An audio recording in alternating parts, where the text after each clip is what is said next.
These two episodes of Attack on Titan start to cast a tiny bit of illumination on the mysteries of the show. A new mission objective is identified and our heroes appear to have a new ally. I can't wait to discuss it, so let's get to it. So it looks like we're still struggling for Trost with parts 5 and 6 in the arc.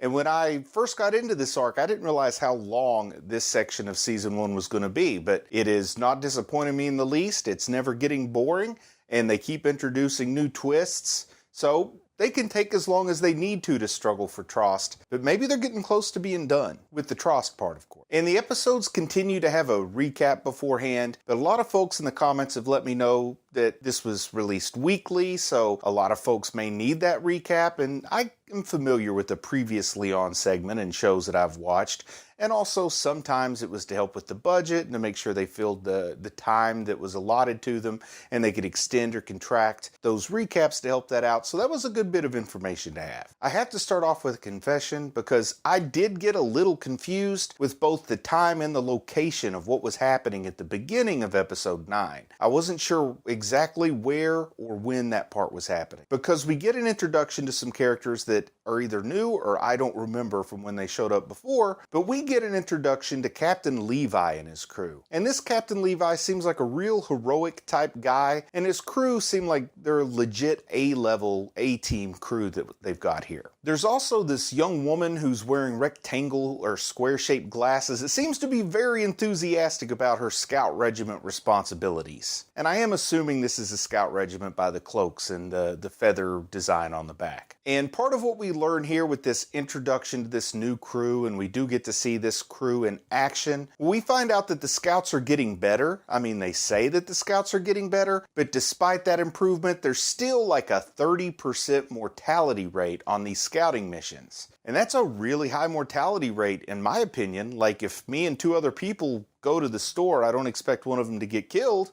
but I also don't expect to see Titans on the way to the store either. But it still makes me wonder, like, is this mortality rate something that's a population control measure? Like, do they really count on 30% of the scouts dying? Is that why they send them out there in the first place? Those are just all my cynical questions that are always bouncing around. And I do love echoes and reflections whenever I'm watching a show or reading a book or a movie. And I think that this squad has a few of those echoes or reflections. Like Captain Levi. The first thing I want to know is Captain Levi kind of an echo of Eren, or showing of what might have been for Eren? They do seem to have like this similar hatred for Titans. They both seem very much of a one-track mind that they want to kill and eliminate Titans. So I don't know if it's an echo or more like an example of what Eren could have been if not for the things we're going to discover along the way in these 2 episodes. You know, if not for Eren getting chomped back a couple of episodes ago and the changes that followed that. And then the glasses lady. I guess if Levi is supposed to be an echo of Eren, it would make sense. Is the lady with the rectangle glasses, is she an echo of Mikasa? Honestly, I don't think so. Like, the closest I see with that enthusiasm and her sort of off-the-wall attitude is I see her being more similar to what we've seen so far of Sasha, Potato Girl. And then the real honest-to-goodness echo in this introduction to this scout regiment, this group that kind of opens up episode 9 with their adventure, is this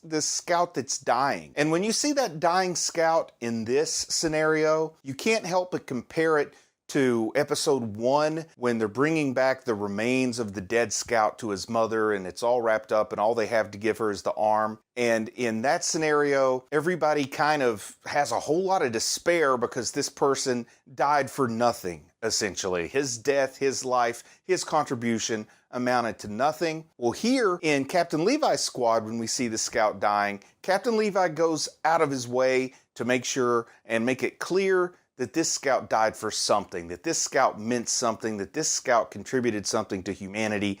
So once again, we get like similar situation with divergent outcomes. And also we see a whole different level of soldier with Levi's crew. There's not really many words other than darned impressive to describe how they're going out there and doing their business and taking on the Titans.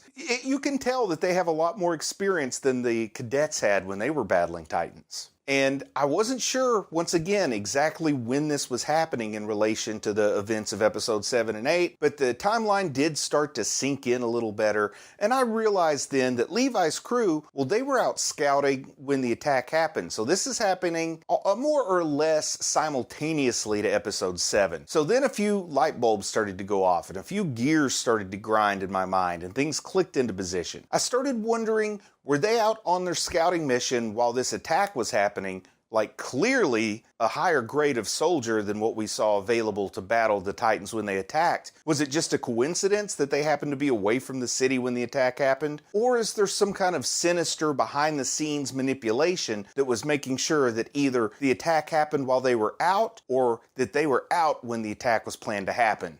You know, I don't know who moved which piece into what position, but I'm starting to wonder about some kind of nefarious conspiracy and traitors and people in whom the citizens of this community should be able to trust that are actually working counter to their own best interests in a way. So who has this level of understanding? Like who can either predict Titan attacks or trigger Titan attacks and also might have the power to make assignments to the scout mission? I don't know that answer yet. Maybe that's something we'll discover more of as the show goes on. And then also, what exactly would their motivation be? Now that's the real question mark, is if there is a conspiracy, if there are sinister forces at play here, if there are traitors amongst the humans, why? Like, what do they have to gain? And I can't answer that question, so that makes it kind of hard for me to double down on the conspiracy idea, but I do have such a suspicious and cynical mind, I just can't help it. Now, when we see Captain Levi fighting against the Titans, something that really caught my attention is that he's not just killing Titans, he's punishing Titans. Because we see him gouge out the eyes on one Titan. He makes a threat along the lines of he's going to peel off its flesh before he kills it. Of course, he does kill it. But now I want to know, what is Levi's backstory? And I kind of have enough confidence in the show that we're probably going to get a glimpse of that at some point. But also, this show's clearly playing a long game, so it might be a while before I get that backstory. But I want to know what his motivation is. Like, I definitely understand after the whole mom chomp incident why Aaron hates the Titans so much. But what was Levi's? What was Captain Levi's mom chomp? Like, I'm super curious. I have no idea or speculation about that. But boy, I can't wait to see what his story is. Then we go get caught up with Aaron. And this is post-chomp, pre-Titan resurrection, or whatever we want to call his return as a good Titan. But we see Aaron floating around in the red fluid. We see what was happening in episode 7 before he made his triumphant appearance on the scene as the pointy-eared Titan. And when he's floating around in that red fluid, I assume it's like in the Titan's belly. Like, are those digestive juices, or is that blood from all the humans the Titan's eaten? I don't know, but there are some things that occur to make me a little bit uncertain about where he is. Like, he's floating around in this red stuff, and there's a lot of other bodies around him that don't look digested or chewed up or chomped up all that much. And then I think it has to be a hallucination, but it's almost like he imagines his mother down there, and his mother was chomped 5 years ago. So I don't know where this place would be. Like, she couldn't still be in the Titan's stomach all this time. Plus, he was chomped by the beardy Titan. She was chomped by the grinning Titan. So is this some kind of nexus? Like, is being chomped by a Titan sort of a portal to some kind of nexus, and they all go to the same place and float in this fluid for some future use? I don't know. But it just made me question, like, is this literal? Is this metaphysical? Is this all just symbolic? I don't know, but at least I'm thinking about it, which I think's a plus for a show. It's a little bit of fun to think about stuff you're watching instead of just watching it sometimes. And besides that, this scene helps further establish that these events are happening concurrently. Because like I said in the beginning with Captain Levi's adventure, I didn't know where this set in the whole timeline. At one point, I thought this might have been all the way back 5 years ago, like around the time of episode 1. But Levi's off doing his thing while Aaron is floating around in the red fluid post-chomp, pre-resurrection. So it kind of helped me establish the timeline, and I did appreciate that. Also, I just have to say, like, my hat's off to the creators of this show, because I really do enjoy what I'm calling patchwork storytelling that they're doing.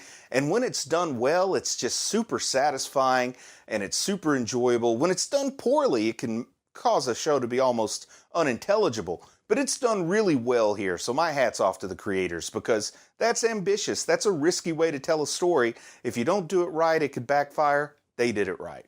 And then, back with Aaron floating around in this red fluid, he's having this hallucination maybe of his mother. Maybe it's not quite a hallucination. I still don't have a grip on what was going on there. But he's overcome with despair, and just when I think he's going to give up, like when I think he is finally defeated, well, then he shows defiance in the belly of the beast. Somehow, it leads to Aaron discovering this ability.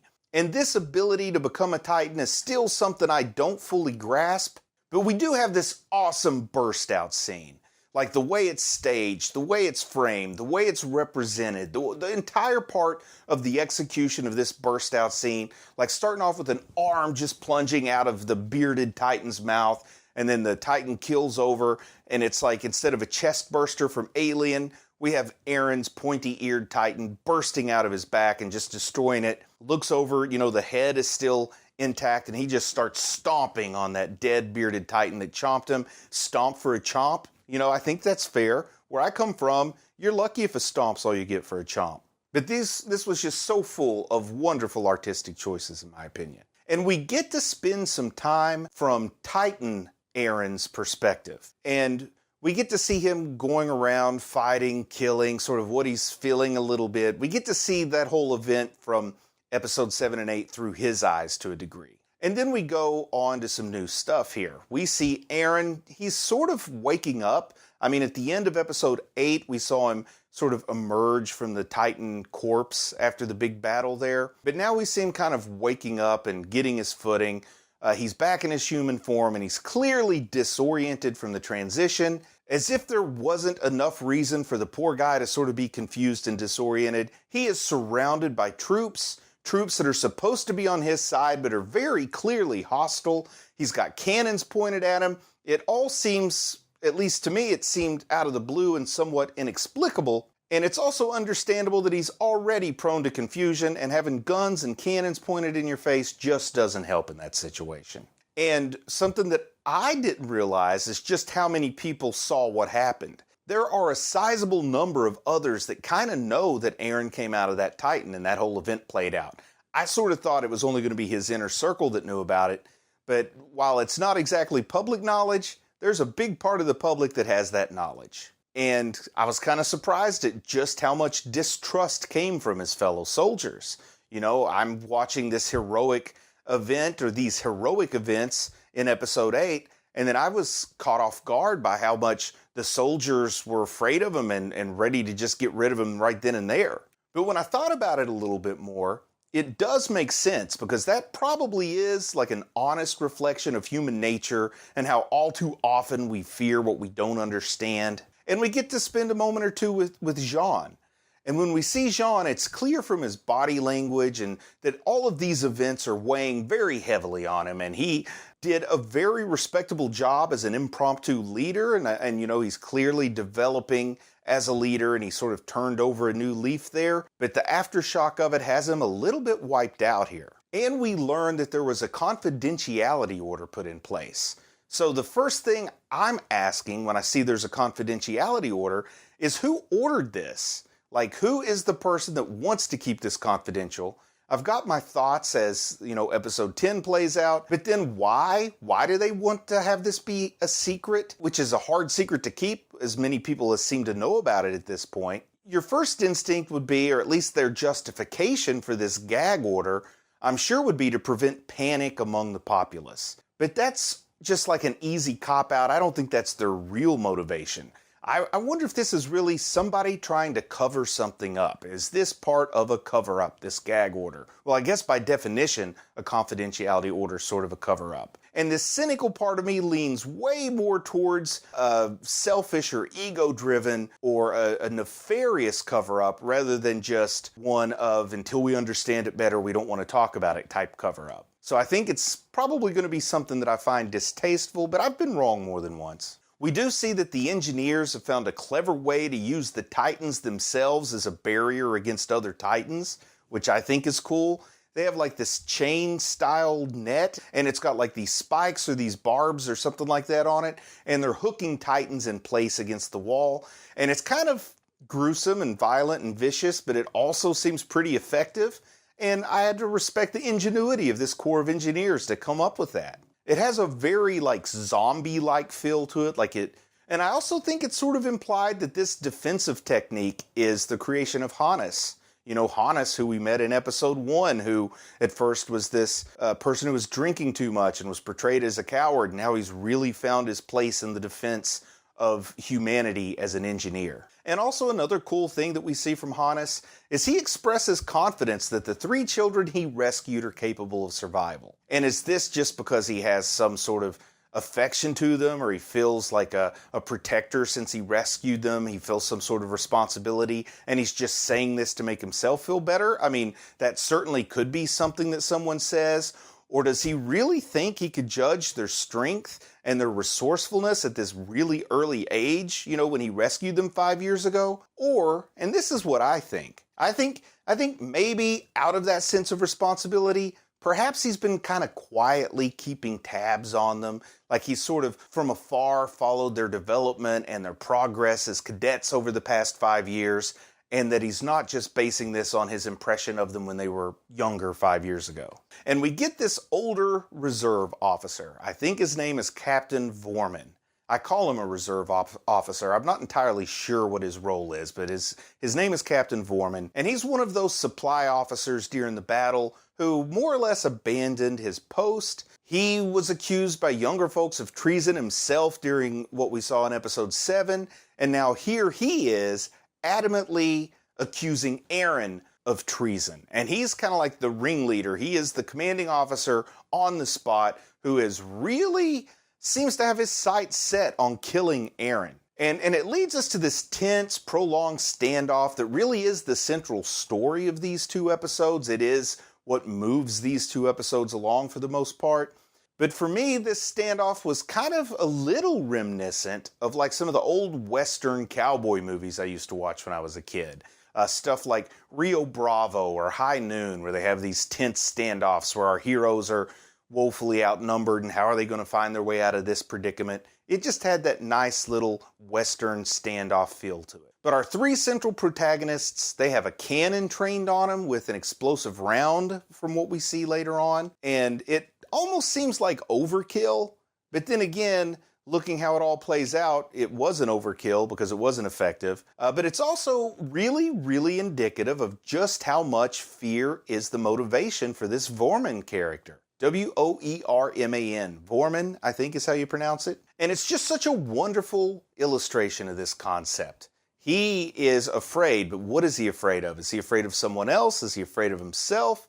It shows how an individual's fear, or perhaps their ego, or maybe a combination of both of those things, can lead to a decision that will like weaken the body as a whole, like the governmental body, the military body, in order to just serve his own individual motivations. Particularly when somebody's placed in like this mid-level of power, so you want to exercise the power you have and use the power you have, but also there's that possibility of moving up and being kind of gnarly that way. Or maybe it was just simple projection, with Vermin projecting his own cowardly, possibly treasonous actions during the battle onto these brave young people who made it clear just how weak and wrong he was. Maybe he wants to destroy them to save himself this constant reminder of how he failed and to kind of cover up his own cowardice. And Aaron is ordered to declare whether he's a human or a Titan.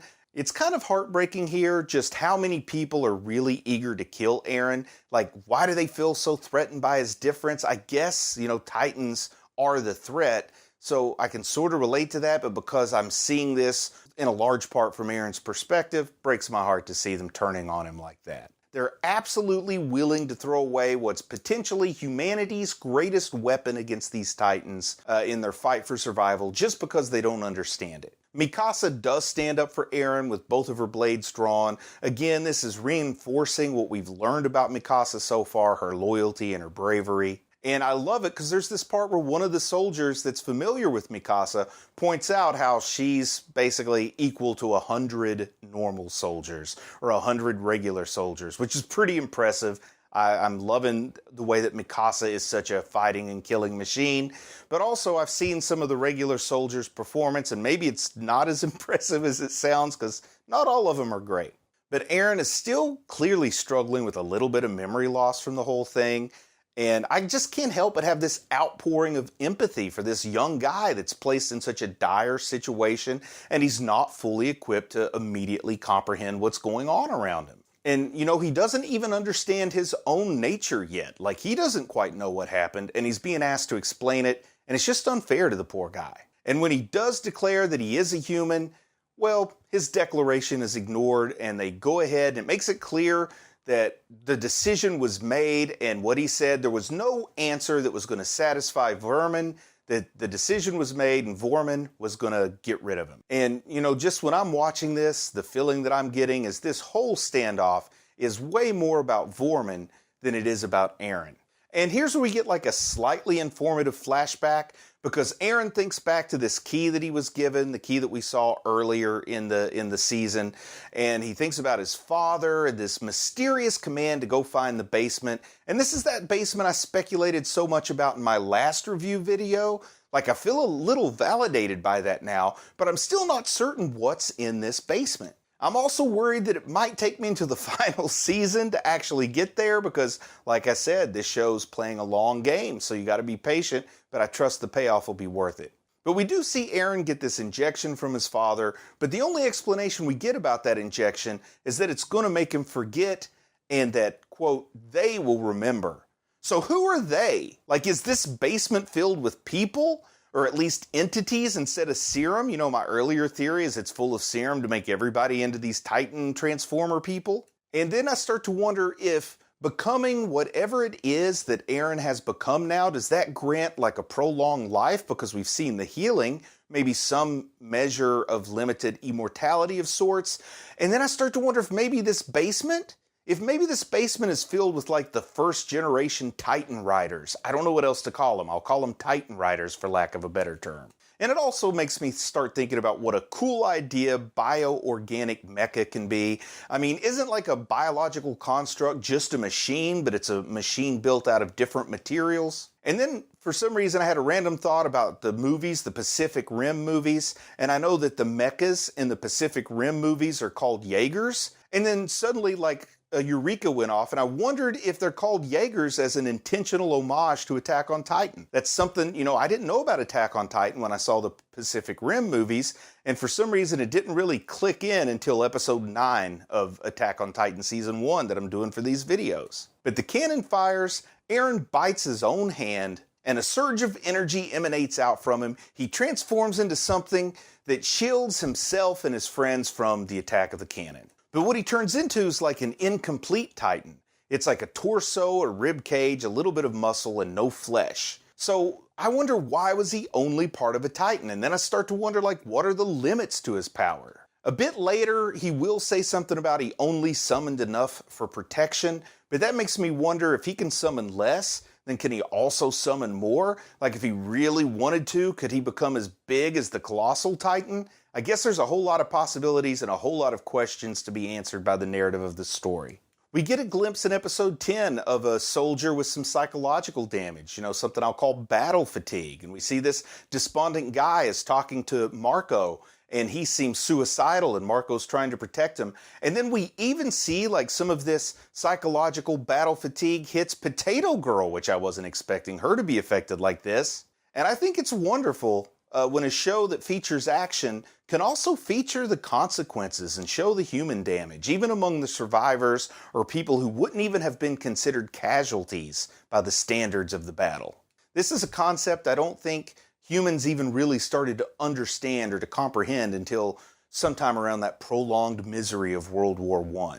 And I also realize here for the first time that all of these survivors are still outside the wall. They're still in potentially dangerous territory, because they're on the other side of the wall when that cannon blast goes off, and they don't know what's going on in there. And I start to think about just how damaging that unexpected cannon fire can be to like these poor folks that are already shaken and distressed and damaged psychologically. A jerk move by Vermin, because Vorman is a jerk. But Mikasa and Armin are processing what happened and how they survived, and they're temporarily protected by the fact that this massive smoke and dust cloud is obscuring them from the soldiers. They use this time to discuss their next steps, and Aaron essentially puts his faith in Armin, which was awesome.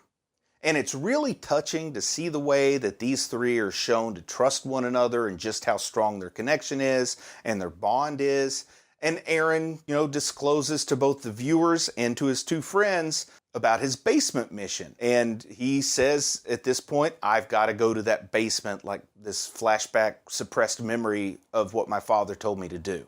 And he tells his friends they don't have to go with him. They'll be safer if they just abandon him. But Mikasa immediately rejects that excusal. And she goes one step further and basically says she's going to follow him whether he wants her to or not. And again, this is the show being admirably consistent with the characterization of Mikasa. I was also happy to finally see a little expression of anger from Aaron toward his father at this point. I think it'd be totally understandable for him to feel abandoned after regaining his memories of their last encounter. I mean, I've already declared my suspicion that Aaron's father's not necessarily a good guy, but now I'm starting to second guess that too. But Armin goes out of the cloud to make his defense of Aaron. And this is particularly touching given that Armin had just been plagued by feelings of worthlessness and self-doubt, and now his friend trusts him with all of their lives. He steps out of that cloud and he makes many great arguments about strategic value, and he makes this heroic stand where he even says he's willing to die to convince humanity to use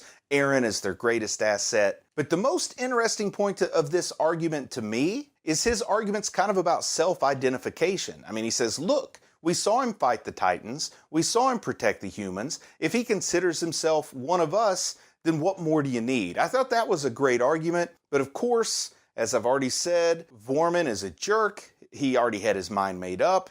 It was a foregone conclusion. So he's getting ready to order the death of all three of them. But then, almost out of nowhere, Commander Pixis intervenes, stops Vorman from giving the order.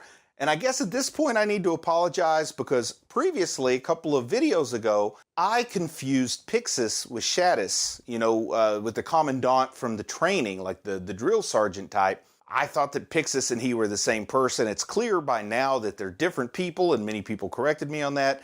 But I guess all bald people must look alike to me. That's probably why I always confuse One Punch Man with Captain Underpants. But I do offer a sincere apology to Attack on Titan fans, as well as bald people everywhere. But we do learn that the Titans always come from the south. I imagine that there will be a significance to this. And we also find out that Pixis is in charge of the most dangerous region of humanity, and also that he's probably just a little bit crazy, which I think is a fun combination. You gotta have a brilliant leader. He needs to be eccentric, and he's gonna make maybe a fun mentor for our heroes. I don't know how this relationship's going to play out, but I like the idea of the brave, noble, but crazy military leader. And I get the idea that Pixis endorses this mission to the basement, so they're going to have a little bit of support from the military when they go on this mission to discover what I'm dying to find out what's in the basement. But first he asks Aaron to prove himself by moving a boulder to block the hole in the wall, and Aaron says he'll do it, and that's the end of the episode. So I don't know how I would feel if I was Aaron about kind of having to prove myself. Also, I don't know what the limits are to how often can he go into his Titan form or how often can he call his Titan mecha. I just don't know if this is going to play out in a way we don't expect or if it's going to cause mass panic. But I'm eager to see it. So I'm going to go watch episode 11. That's all I've got. I keep trying to make them shorter, and for some reason they keep getting longer. Have a great day. I'll talk to you soon. And we learned that there was a confidentiality order put in place.